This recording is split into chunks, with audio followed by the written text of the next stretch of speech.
औज़ुबिल्लाहि मिनश्शैतानिर्रजीम बिस्मिल्लाहिर्रहमानिर्रहीम अल्लाहुम्मा सल्लि अला मुहम्मदिन व अला आलि मुहम्मद। स्टूडेंट, आज का जो हमारा टॉपिक है दिस इज़ इनहिबिटर।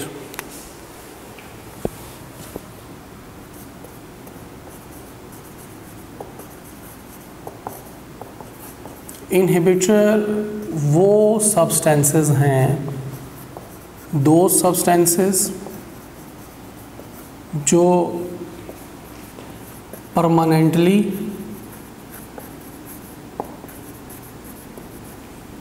या partially temporary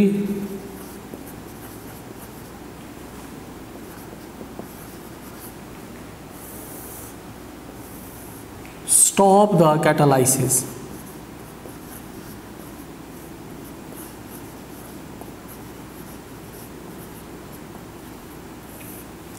last time in case of enzyme मैंने आप बच्चों को पढ़ाया था कि कैटालाइसिस जो है वो एक्टिव साइट के ऊपर एक प्रोसेस है जिसमें सबस्ट्रेट जो है उसमें पहले से मौजूद जो बॉन्ड होते हैं वो ब्रेक होते हैं, न्यू बॉन्ड बनते हैं, प्रोडक्ट्स बनती हैं।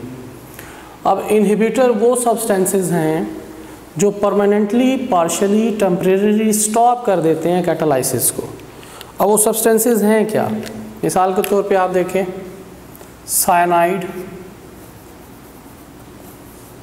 परमानेंटली कैटालाइसिस स्टॉप कर देता है। इसके अलावा एंटीबायोटिक्स हैं हाई पोटेंसी की। इसके अलावा एंटी मेटाबोलाइट्स हैं,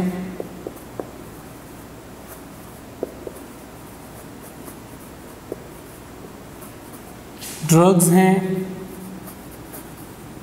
फूड एडिटिव्स हैं। फूड एडिटिव्स कहते हैं खुराक में मौजूद जो मसाले होते हैं बहुत ज़्यादा। ये तमाम के तमाम वो सब्सटेंसेस हैं जो कैटालाइसिस के ऊपर इफ़ेक्ट डालती हैं। स्टूडेंट, अगर हम इनहिबिटर की बात करें तो इनहिबिटर को कैटेगोरिकली हम 2 पार्ट्स में स्टडी कर रही हैं। पहला आ जाता है इर्रिवर्सिबल इनहिबिटर्स।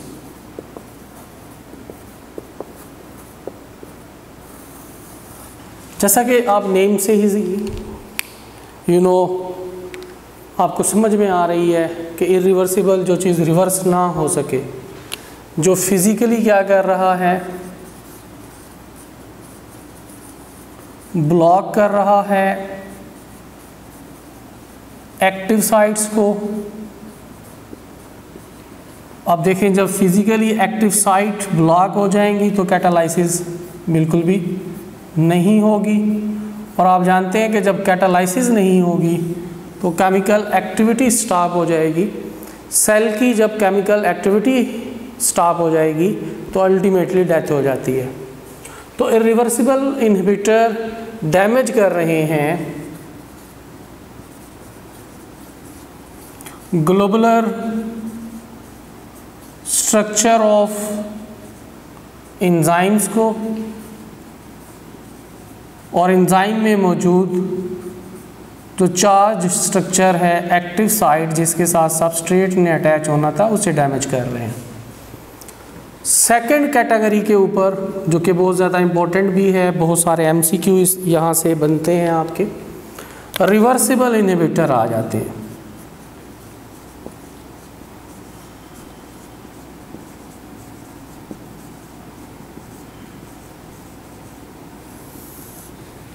स्टूडेंट, आप लोगों को याद होगा जब मैं आपको एंजाइम का यूनिट पढ़ा रहा था तो मैंने कहा था कि कुछ इनहिबिटर ऐसे होते हैं जो किसी भी केमिकल रिएक्शन को एक्सेलरेट भी कर सकते हैं, इनहिबिट भी कर सकते हैं। ऐसे इनहिबिटर को हम स्टडी करते हैं इलियोस्टेरिक इनहिबिशन में। मैं आप बच्चों के लिए इसे थोड़ा सा इजी कर देता हूँ कि इलियोस्टेरिक इनहिबिशन से मुराद फीडबैक मैकेनिज़्म है। आप लोगों ने ग्लाइकोलिसिस का टॉपिक स्टडी किया था। अगर आप सोचें तो ग्लाइकोलिसिस का पहला ही स्टेप ये था कि जिसमें ग्लूकोज जो है वो एटीपी को यूज़ कर रहा होता है और कन्वर्ट हो जाता है किसमें, ग्लूकोज 6 फास्फेट में, और साथ में क्या प्रोड्यूस होता है, एडीपी। साथ में यहाँ पे एडीपी प्रोड्यूस होगा। एक इनऑर्गेनिक फास्फेट को वो यूज़ कर लेता है टू कन्वर्ट होने में ग्लूकोज 6 फास्फेट में। आप लोगों को मैनी टाइम मैं बता चुका हूँ कि जब तक ग्लूकोज 6 फास्फेट नहीं बनेगा ग्लाइकोलिसिस नहीं होगी। अब यहाँ पे फीडबैक इनहिबिशन में, एलियोस्टेरिक इनहिबिशन में कैसे इनहिबिटर एक्सीलेटर हुआ, देखें। आप जानते हैं कि यहाँ पे ग्लूकोकाइनेज एंजाइम होती है। इस ग्लूकोकाइनेज एंजाइम को हम हेक्सोकाइनेज एंजाइम भी कहते हैं। देखें, मिसाल के तौर पर आपको 100 मॉलिक्यूल चाहिए थे ग्लूकोज के, लेकिन प्रोड्यूस हुए 99। होना क्या है अब कि ये 99 यहाँ से, ये जो ग्लूकोज 6 फास्फेट है ये जाकर कॉशन करेगा किसके ऊपर, इस एंजाइम के ऊपर, ग्लूकोकाइनेज के ऊपर। क्यों? ताकि 100 मॉलिक्यूल पूरे हो सकें। इसे कहते हैं positive feedback mechanism. Role play कौन कर रहा है?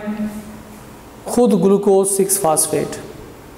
ग्लूकोकाइनेज को इनहिबिट करने के बजाय अब क्या किया जा रहा है, एक्सेलरेट किया जा रहा है ताकि ये 99 से 100 मॉलिक्यूल बन सकें।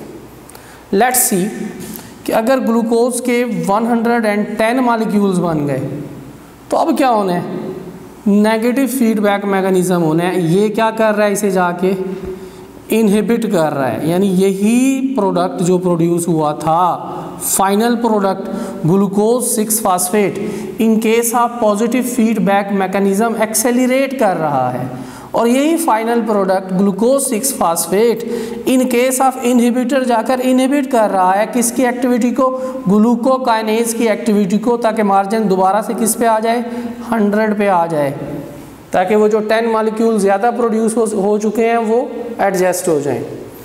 नेक्स्ट बढ़ते हैं स्टूडेंट अपने टॉपिक की तरफ। Here in case of reverse inhibitors, आपने इस एग्जांपल से रिवर्स इनहिबिटर्स के बारे में समझ ही लिया होगा। रिवर्स इनहिबिटर में स्टूडेंट हम फर्दर 2 क्लासिफिकेशन कर देते हैं। एक को हम बोलते हैं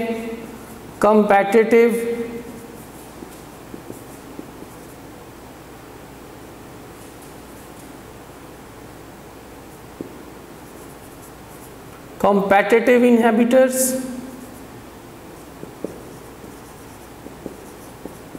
और दूसरे को हम कहते हैं नॉन कॉम्पिटिटिव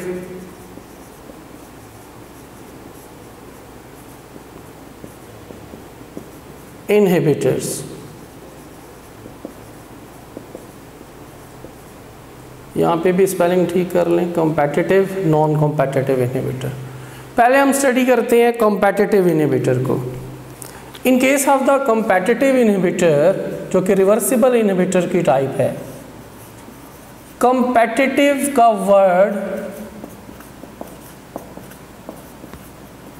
कंपटीशन से ड्राइव हुआ है। कॉम्पिटिटिव इनहिबिटर में हम क्या स्टडी कर रहे हैं कि यहाँ पर सबस्ट्रेट और इनहिबिटर के दरमियान कंपटीशन हो रहा है। मैं एक नॉर्मल रिएक्शन की बात करता हूँ। नॉर्मली आप देखें, आपकी बुक में गिवन एग्जांपल है कि सक्सेनेट कन्वर्ट होता है, ये क्रब साइकिल में भी आप पढ़ते हो, in the presence of succinic acid dehydrogenase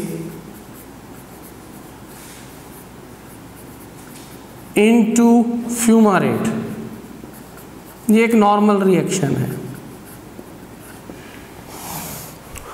competitive, competition से वर्ड निकला है। हम लोग कह रहे हैं इसी सक्सेनेट से स्ट्रक्चरल सिमिलैरिटी रखने वाला अगर एक और कंपाउंड आ जाए, दैट इज मेलोनिक एसिड। आपकी बुक में ये एग्जांपल गिवन है, तो कंपटीशन कैसे होगा? अब दिस इज इनहिबिटर, ये इनहिबिटर है। नॉर्मल रिएक्शन मैंने आपको ऊपर समझाया है, that was fumarate. Malonic acid inhibitor आ गया जो स्ट्रक्चरल सिमिलैरिटी रखता है सक्सेनेट के साथ। Let's see, that is actually the enzyme. In case of this enzyme, मुझे बहुत तवज्जो चाहिए आपकी इस टॉपिक को समझाने के लिए। ये बहुत सारे स्टूडेंट के लिए मेन इशू आता है। ये एंजाइम है, यहाँ पर मौजूद है सबस्ट्रेट, और यहाँ पर हम लोग बात कर रहे हैं कि मौजूद है इनहिबिटर जो स्ट्रक्चरल सिमिलैरिटी रखता है किसके साथ? इस एक्टिव साइट के साथ। अब होना क्या है, ज़रा गौर करें। सबस्ट्रेट अपनी एक्टिव साइट के साथ अटैच हो गया। Let's see, that is enzyme. Again you can see this is the enzyme. Substrate अपने एक्टिव साइट के साथ अटैच हुआ, यहाँ पे ये सबस्ट्रेट अटैच हो गया। इनहिबिटर भी स्ट्रक्चरल सिमिलैरिटी रखने की वजह से, ये इनहिबिटर है, ये भी स्ट्रक्चरल सिमिलैरिटी रखने की वजह से फिट हो जाता है किस में? एक्टिव साइट में। मेरा क्वेश्चन आप बच्चों से ये है कि कैटालाइसिस कहाँ होगी? देखें, यहाँ पे कैटालाइसिस हो रही है और कैटालाइसिस के दौरान प्रोडक्ट भी प्रोड्यूस हो रहा है, बट हेयर इनहिबिटर है, उसने कैटालाइसिस को क्या कर दिया है? स्टॉप कर दिया है। यहाँ कैटालाइसिस नहीं हो रही। अब 100% प्रोडक्ट बनने के बजाय ज़रा आप मुझे बताएं कितने परसेंट बन रहा है? 50%। और यहाँ पे कैटालाइसिस कितने परसेंट नहीं हो रही? 50%। स्ट्रक्चरल सिमिलैरिटी है, यहाँ कोई केमिकल रिएक्शन स्टॉप नहीं हुआ, कैटालाइसिस स्टॉप नहीं हुई, लेकिन प्रोडक्ट बनने की कंसंट्रेशन लेस हो गई। किसकी वजह से? Due to this inhibitor. इस इनहिबिटर ने जो एंजाइम इनहिबिटर कॉम्प्लेक्स बनाया है वो तो परमानेंट है, उसने तो कैटालाइसिस होने नहीं देनी। जबकि यहाँ पर जो एंजाइम सबस्ट्रेट कॉम्प्लेक्स बना है वो टेम्परेरी है, उसने कैटालाइसिस करवानी है। अब देखिए, जब ये प्रोसेस होता चला जाएगा तो ये 50% से क्या हो जाएगा? 25% प्रोडक्ट प्रोड्यूस हो गया, 25% रह गया। यहाँ पे क्या है? कैटालाइसिस स्टॉप है। यहाँ 25% में से मज़ीद 10%, इवेंचुअली 5%। क्या हो रहा है कि अगर ये साइट ओपन होती, यहाँ भी कैटालाइसिस होती, यहाँ पे तो नहीं हो रही, यहाँ तो कैटालाइसिस स्टॉप हो गई है। तो अमाउंट जो था प्रोडक्ट का, प्रोडक्ट की जो प्रोडक्शन है वो क्या हो गई स्टूडेंट? लेस हो गई। This is the competition between the substrate and the inhibitor. अब बुक क्या राइट करती है? बुक ये राइट करती है कि अगर सबस्ट्रेट के अमाउंट को बढ़ा दिया जाए, अब मुझे बताएं आप कि यहाँ पर inhibitor in case of substrate आया था ना, उसने सक्सेनेट को रिप्लेस किया था, सक्सेनेट को रिप्लेस करके मेलोनिक एसिड आ गया था ना। अगर अब यहाँ हम सबस्ट्रेट के अमाउंट को बढ़ा दें, यानी हम सक्सेनेट को बढ़ा दें, तो इवेंचुअली कंपटीशन तो है इनके दरमियान। तो क्या होगा कि बढ़ा हुआ सबस्ट्रेट का लेवल क्या करेगा? अपनी एक्टिव साइट को फ्री कराएगा। जब ये एक्टिव साइट फ्री हो जाएगी तो ये जो कंसंट्रेशन बिल्कुल लेस हो गई थी, ये अगेन एक कैटालाइसिस प्रोसेस स्टार्ट हो जाएगा। बहुत सारे मेडिकल जो एलर्जिक रिएक्शंस होते हैं उसमें जो मेडिसिन वगैरह दी जा रही होती हैं वो ड्यू टू एक्चुअली इस अमाउंट को बढ़ाने के लिए दिए जा रही होती हैं, ताकि ये जो कंपटीशन है वो स्टॉप हो जाए, ताकि एक्टिव साइट फ्री हो जाए। अब आप देखें जो कंपेटिटिव इनहिबिटर्स हैं, इन कंपेटिटिव इनहिबिटर ने एंजाइम को डैमेज नहीं किया, पार्शियली उसने उसे क्या किया था, ब्लॉक किया था। नेक्स्ट देखिएगा, इन case of this competitive inhibitor, further हम बात करते हैं नॉन कंपेटिटिव इनहिबिटर्स की। आप डिटेल में जाने से पहले टर्म पे गौर करें। मैंने राइट किया है नॉन कॉम्पिटिटिव इनहिबिटर, यानी कोई कंपटीशन इनका आपस में नहीं है। Let's see, that's the enzyme, ये एक एंजाइम है, ये इसके सबस्ट्रेट है, कैटालाइसिस हो रही है, ये एंजाइम सबस्ट्रेट कॉम्प्लेक्स यहाँ बन जाता है।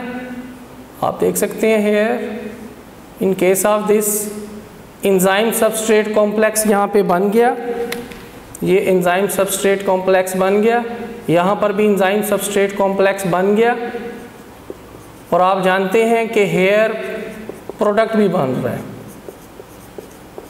But in case of non competitive में क्या होता है कि अदर देन एक्टिव साइट, वो भी आपको मैंने पढ़ाया था, that was allosteric site, other than active site आकर कोई भी कंपाउंड, अब इस कंपाउंड में इन ऑर्गेनिक सब्सटेंसेस में आप दोबारा इस तरफ आ जाएं, here you can see all these, ये मैंने मार्क किया हुआ है, cyanide, antibiotic, anti metabolites, drugs, food additives etcetera. अब देखें ये एलियोस्टेरिक साइट है, other than active site. Let's see यहाँ पे साइनाइड आ गया। आप जानते हैं जैसे ही साइनाइड आएगा उसने क्या करना है, साइटोक्रोम ऑक्सीडेज जो कि एंजाइम थी इन केस ऑफ द रेस्पिरेशन, उसने उसे क्या कर देना है, उसे स्टॉप कर देना है, ब्लॉक कर देना है, एक्टिव साइट को परमानेंटली ब्लॉक कर देना है। अब ये तो रेस्पिरेशन का प्रोसेस हो रहा था, अब स्टार्ट में तो ये प्रोसेस जारी रहेगा, जैसा कि मैं बता रहा था, प्रोडक्ट्स बनती रहेंगी, but a stage will come then जब ग्लोबुलर स्ट्रक्चर ऑफ एंजाइम जो है वो डिमोलिश हो जाएगी। मुझे बताएं, जब ये डिमोलिश हो जाएगी तो क्या प्रोडक्ट इसके साथ अटैच रहेंगे? बिल्कुल भी नहीं रहेंगे। तो होना क्या है, वो अलहदा हो जाएंगे। यहाँ पे सबस्ट्रेट, ये देखें सबस्ट्रेट अलहदा हो गए, बिकॉज इनकी एक्टिव साइट और ग्लोबुलर स्ट्रक्चर क्या हो गई, डैमेज हो गई। किसने डैमेज की? साइनाइड ने। साइनाइड कहाँ अटैच था? एलियोस्टेरिक साइट के साथ। साइटोक्रोम ऑक्सीडेज अपना फंक्शन नहीं करेगा, सेल रेस्पिरेशन नहीं होगी, और इवेंचुअली क्या होगा बेटा, इमीडिएट डेथ हो जाएगी। यहाँ पे मैं राइट कर रहा हूँ कि सडन डेथ। तो ये आज आपका टॉपिक था इनहिबिटर के बारे में। तो उम्मीद है कि आपको समझ आई होगी। Thank you very much.